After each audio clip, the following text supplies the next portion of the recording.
Ok, sejam todos bem-vindos. Aqui é o professor Boza, tá? Nós vamos falar sobre contabilidade hoje, é o tema, e eu vou resolver com você a prova do EAGS-SAD, tá? 2023. E aí a matéria que a gente vai tratar aqui é as questões que caíram de contabilidade geral, ok? Então, foi uma prova para contabilidade geral. Vamos falar aqui. Caiu muitas questões, né, diferentemente do que acontece. Então, ele veio com muita ênfase na nossa disciplina de contabilidade geral, tá? Mas as questões, na minha opinião, não foram questões difíceis, tá? Num segundo momento, eu vou gravar com vocês a parte de contabilidade pública, por isso que eu dividi, porque vieram muitas questões de contabilidade, né? Uma prova aqui atípica, com 19 questões de contabilidade contra 12 de ADM. E no outro momento, no terceiro momento, eu vou gravar ADM. Então, hoje é geral, contabilidade geral.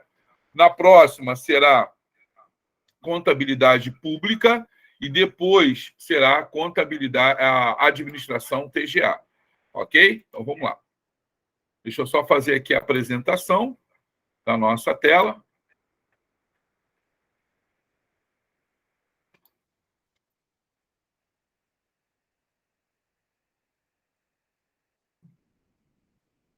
Muito bem.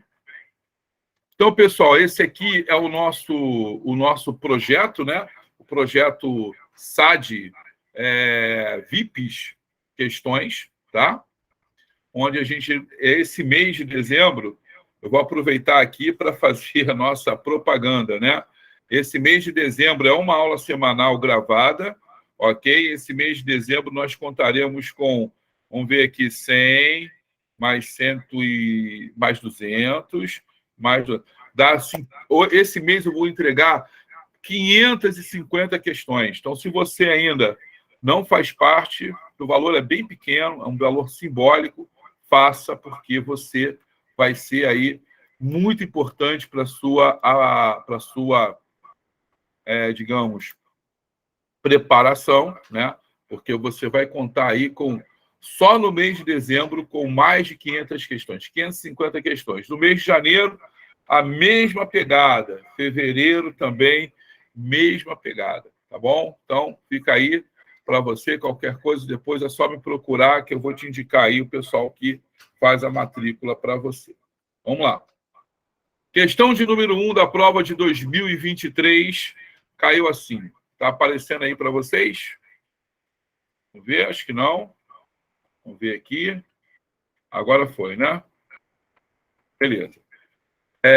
O tamanho tá legal, pessoal? Vocês estão tranquilos aí com o tamanho? Tá dando para ver direitinho? Tudo ok. A primeira questão aqui, vamos tratar o tema do edital. Com relação à soma das colunas do crédito e do débito, separadamente em um balancete, em uma empresa, como eles deverão se apresentar. É a segunda vez que cai essa questão. Por quê? Essa questão ela tem a ver com o método de escrituração, que é o método das partidas dobradas. Então, pessoal, de acordo com Luca Pacioli, da cidade de Veneza, frei, matemático, franciscano, ele cria um método que ele vai dizer que a soma dos saldos devedores há de ser igual ao total da soma dos saldos credores. Em outras palavras, para todo débito existe um crédito correspondente. Então, na questão anterior, o que ele cobra? Ele cobra exatamente, pessoal, a noção de que ele precisa ser escriturado o diário, o razão e o balancete também pelo método das partidas dobradas. Então, é um desdobramento de uma questão que já caiu na prova, tá? Então, vamos ver aqui o nosso gabarito. É claro, então, que, de acordo com o método das partidas dobradas, quando você pega a coluna dos saldos credores, tem que ser o mesmo valor da soma da coluna dos saldos devedores. Portanto, o gabarito da questão, letra alfa, ok? Questão de número 2. Na questão de número 2, ele vai falar sobre depreciação. E aí já é a terceira ou quarta vez que isso cai na prova. Veja que o grande segredo da contabilidade geral, se você fizer um excelente trabalho nas provas anteriores, a banca ela vem repetindo os mesmos temas, tá? E principalmente a forma que o tema é cobrado, tá? Então ele perguntou isso em outras ocasiões também, ao longo do decorrer da história da banca do EAGS-SAD, e aí mais uma vez ele vai perguntar: é tranquilo? É, porque o capítulo que trata de depreciação e amortização só fala de um método. Qual é o método? Linear. Teve uma vez que ele perguntou, inclusive, o método linear é também conhecido como método da linha reta. Isto porque, ao se calcular o valor de uma cota, ela se torna o quê? Sempre constante, tá? O seu valor nunca mudará. Por isso o gráfico, quando você parte para a resolução do gráfico, ele passa a ser uma linha reta, né? Uma linha reta com seus valores constantes, ok? Então, o método vai ser, pessoal, aqui, ó, método linear, também conhecido como método em linha reta, ok? É o método de depreciação que é mais utilizado no Brasil. No caso da nossa banca, só cobra este método. Então, ficou muito fácil, né, da gente poder identificá-lo. E essas outras opções aí nem adianta estudar, porque elas não estão na bibliografia e nem tampouco na contabilidade. Elas simplesmente não existem, né? Então, só tem aí realmente o método linear. Uma questão muito fácil, tranquila. Aquela questão que o aluno preparado ele vai ter 1, 2, 3, no máximo 5 segundos para resolver. Lembrando que a prova no dia tem 100 questões, né? 100 questões. E aí essa questão você marcou, não volta para resolver, porque questão fácil é assim, né? A gente vai, daqui a pouco a banca vai e faz uma difícil, logo em seguida. E aí como é que você fala? Pô, vou voltar naquela que estava fácil demais. Tem que ser difícil. Aí você começa a mudar gabarito e começa a errar. E isso a gente não quer que você venha fazer. É por esse motivo, até agora, tem a ver que já tem aqui duas questões já dadas, né? A gente fala que contabilidade é fácil, tá? Se não a matéria mais fácil da prova, tá? Contabilidade geral, eu em particular, ela é fácil. O aluno que fala para você, e aí deixa eu falar aqui, aquele teoria X, pessimista, que tenta fazer você desistir. Às vezes é o colega que está do lado, hein? Que fala assim, é difícil, eu não aprendo, é impossível. Sem brincadeira, honestidade com você. Ele não estudou as provas anteriores. E se você acreditar nesse aluno, eu digo para você também, é necessário fazer esse trabalho. Estude as provas anteriores. Você vai ver que as questões não são difíceis. Veja o seguinte, não tem nem número, né? A última vez que caiu o número na nossa prova foi em 2015 e era para fazer uma soma. Vamos à próxima questão, então. Questão de número 3. A questão de número 3 é um assunto bastante delicado. Vamos ver como é que ele se apresenta, principalmente quando tem conta. Aqui é o conceito, é a teoria, então ele não cobrou a conta. Com relação ao princípio da competência, assinale a alternativa que apresenta o conceito correto da despesa incorrida. Então, vamos lá. O regime de competência é o que determina o princípio de competência. Então, você tem que ter noção do seguinte macete que eu vou te dar agora. Presta atenção. Regime de competência, princípio de competência e fato gerador são a mesma coisa, né?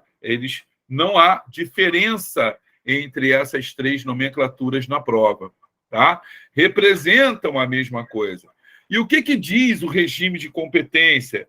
Ele diz o seguinte, olha, as despesas incorridas e as receitas realizadas, tá, deverão ser reconhecidas para efeito de resultado, apuração de resultado do exercício, independentemente do seu pagamento e do seu recebimento. Então, eu não preciso olhar para a data de pagamento da despesa, nem para a data de recebimento da receita, né?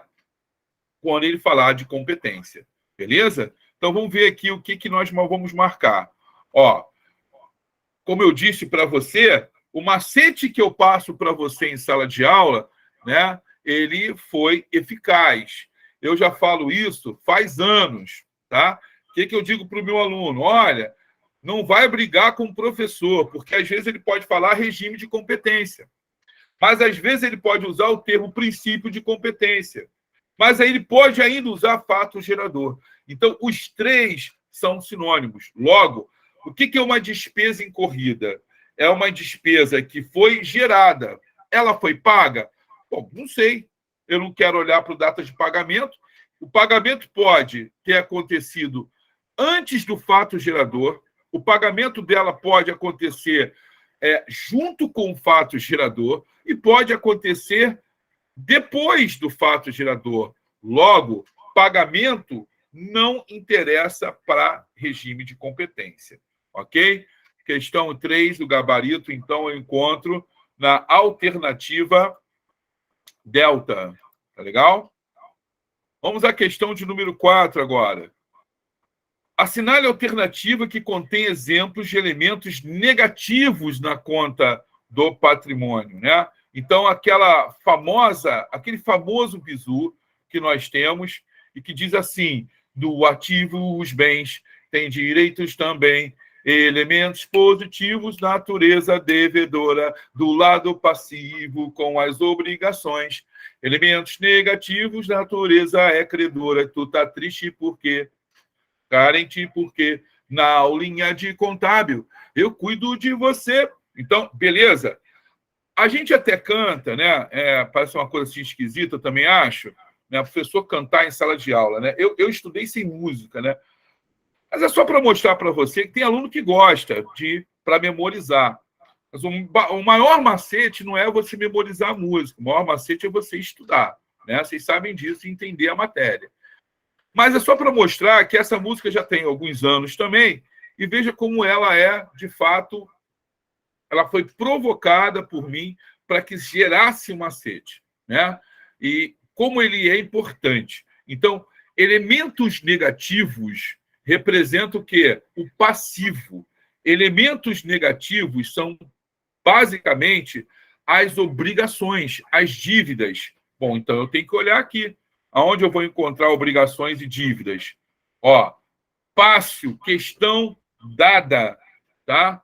Todo elemento seguido da extensão a pagar ou a recolher, o pessoal confunde muito essa, hein? Ele não botou aqui, mas ele poderia dificultar mais um pouco. A recolher representa obrigação. Então, eu tenho impostos a pagar, aluguéis a pagar, duplicatas a pagar, ok? Tudo isso vai representar para a gente o quê? Obrigações. Mas poderia ser também impostos a recolher. A recolher representa também obrigação, beleza? Então, a gente tem que saber só essa extensão. Lembrando que, se fosse a recuperar, ele coloca aqui, às vezes, para te confundir, impostos a recuperar é direito, mas aí já não é elemento negativo, passa a ser elemento positivo. Logo, o gabarito dessa questão aqui eu encontro na alternativa Charlie, ok? Vamos à próxima questão, questão de número 5. Assinale a alternativa que apresenta grupos de fatos administrativos, né? Vamos ver aqui, ó.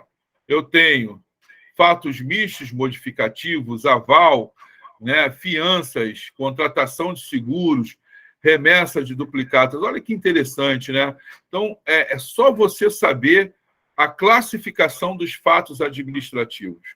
Os fatos administrativos, o macete grava, fato administrativo é fato contábil. Todos eles são registrados. Tá? Então, ele usa essa nomenclatura para confundir, porque, na verdade, há uma diferença entre fato administrativo e ato administrativo. Ato administrativo, em regra, interessa ao administrador. Fato administrativo interessa à contabilidade, porque é igual a fato contábil. Agora, a contabilidade, entre o ato administrativo e o fato, tá, existe o ato administrativo relevante. Como esse ato administrativo relevante ele pode vir no futuro a alterar o patrimônio, eu registro. Na dúvida, eu registro, baseado no princípio da prudência, né, do conservadorismo. Então, eu vou aproveitar e vou também falar sobre o macete. Como é que eu sei quem são esses atos administrativos relevantes? Eu uso o mnemônio confiar, e aí eu tenho com contratação de seguro, FI, fiança, o A, aval, e o R, né, remessa de duplicata para cobrança simples. Você vê que ele fez uma doideira aqui, ele pegou ato administrativo relevante nas outras opções, misturou com umas coisas que nem existem, por exemplo, remessa de duplicata para cobrança simples, ato administrativo relevante. E complexa não existe. Agora aqui, ó, fiança e contratação de seguros, ato administrativo relevante. Agora, aval, ato administrativo relevante. E atos administrativos? Não, é ato administrativo. Ato normativo é ato administrativo, mas não é relevante. Então, ele misturou. Agora, na alternativa A, não. Eu tenho os fatos administrativos, eles podem ser subdivididos em fato permutativo, fato modificativo e fato misto.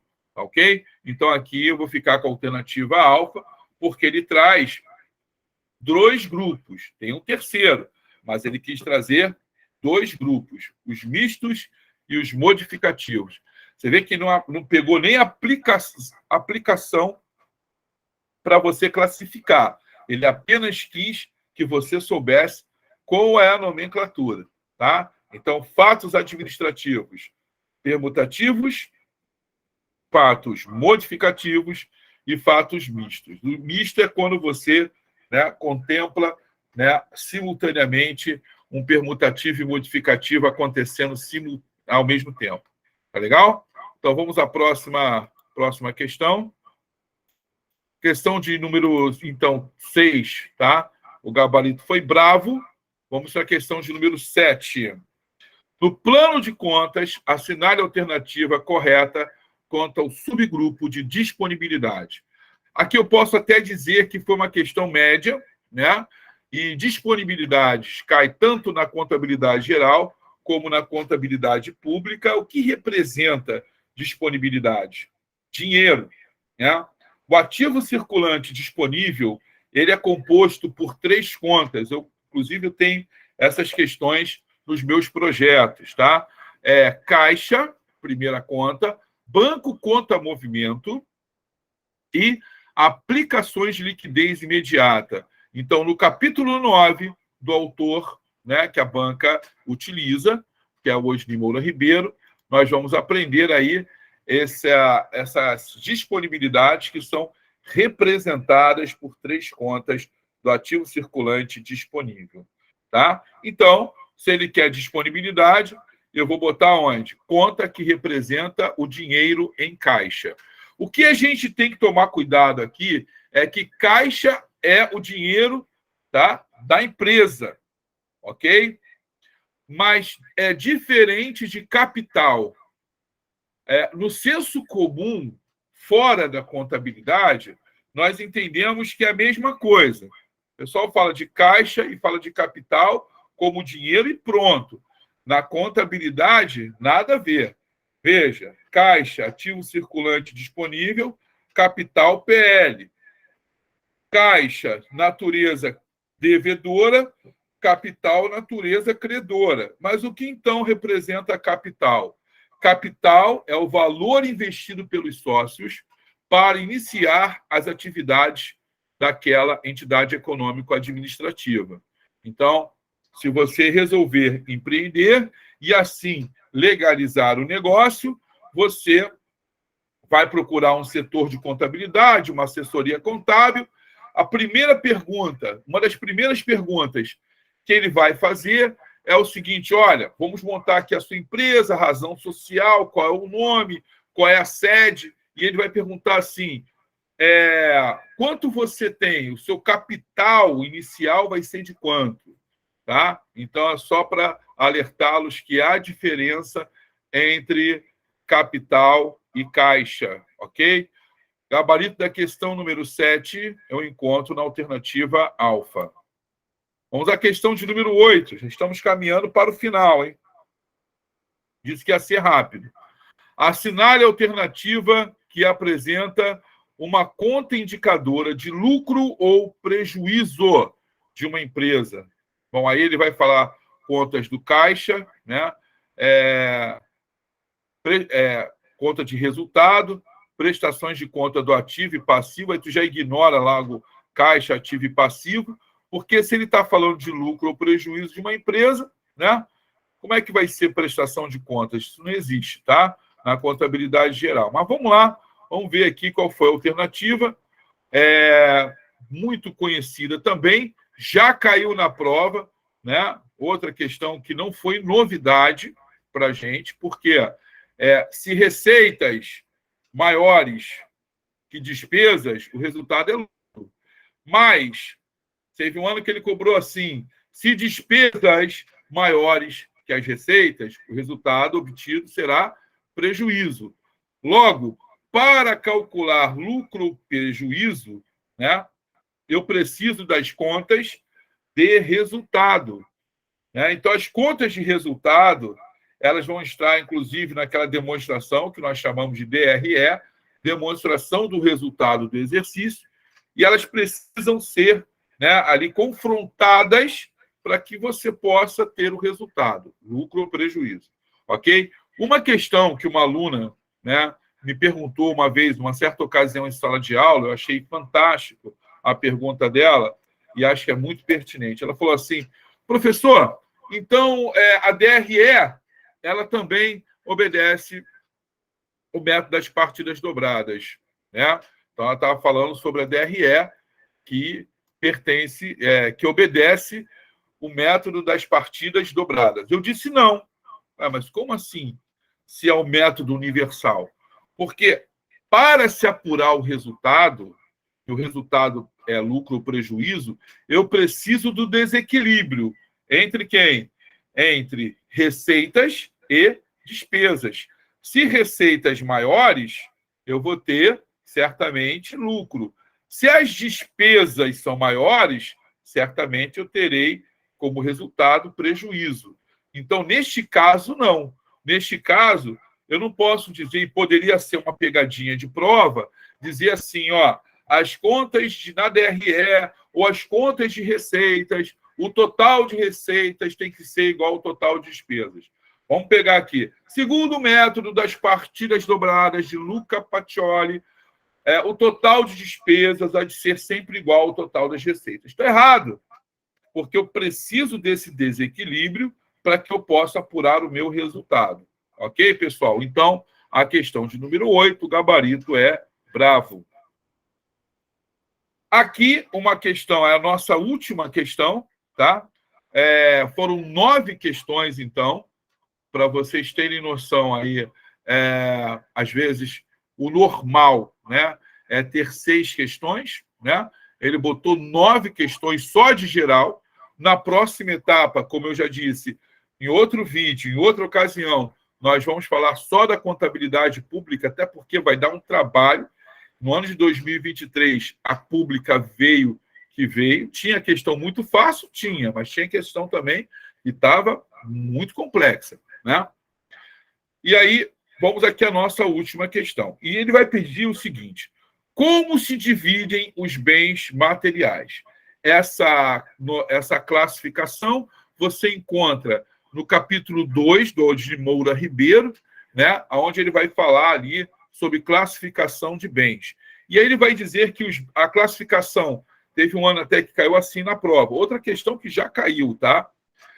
A classificação mais interessante para bens, ele fala dessa maneira, e dessa maneira foi cobrado em prova. A classificação mais interessante são os bens materiais e bens imateriais. Os bens materiais que sofrem depreciação, né? Porque possuem corpo, são tangíveis, eles têm a seguinte característica: eles podem ser subdivididos em bens que são imóveis, móveis ou imóveis. Os bens móveis são aqueles que eu posso deslocar de um lugar para outro, como, por exemplo, um veículo, uma máquina, um computador. Os bens imóveis são aqueles que eu não consigo deslocar, como, por exemplo, um edifício, né? Uma casa ou até mesmo um terreno. Tá? Então, são considerados bens imóveis. Tá legal? Então, nesse caso, ele fica ali paradinho e aí você não consegue deslocar de um lugar para outro. Ok? Bom, então chegamos aqui ao final da nossa live sobre contabilidade geral, né? As questões todas elas comentadas para você. E vamos ao nosso encerramento, aonde você estiver agora, né? Levanta a sua mão direita e repete comigo: eu serei sargento da Força Aérea Brasileira. Senhor, sobre ti, levante o rosto, estenda a sua mão de poder e determine a tua aprovação e cele de fato a tua classificação. Receba agora a unção da contabilidade geral, que seja agora sobre a tua vida, permanecendo contigo para todo sempre. Até a próxima!